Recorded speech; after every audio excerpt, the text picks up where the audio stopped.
Walang sino man noon ang nag-akala na may mangangahas na iba pang dayuhan na aagaw sa Pilipinas mula sa kamay ng Amerika.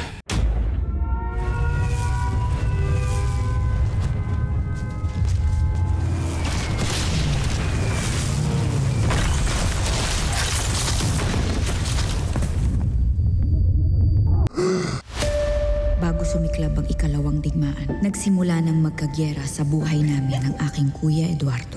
Ganito po ba talagang kababa ang tingin niyo sa amin ng kuya ko? Sa palagay niyo ba, kami talaga ang masamang impluwensya sa ate ko? Sinaktan ka na naman. Anong sabi ni Teresita? Na yung mga Amerikano na namamahala sa lahat-lahat may karapatan na, babae man o lalaki, upang magdesisyon para sa kanilang sarili. Tatanggapin ko kung ano man ang kapalaran ko. Mamatay ako may dangal, kaysa mamatay ako isang sinungaling. Pinapangako ko, kuya, talagang magsisikap ako sa papasukin kong karera para kapag tanyag na ako at may pera, ako na ang mangangalaga at puprotekta sa'yo. Sinusumpa, kuya. Napakahirap talagang maging isang marhalita. Napakadaling wasakin. Ngayon pa lang ako nagsisimulang mangarap. Hindi ako papanig sa mga Amerikano o sa mga Hapon. Ayoko ng digmaan.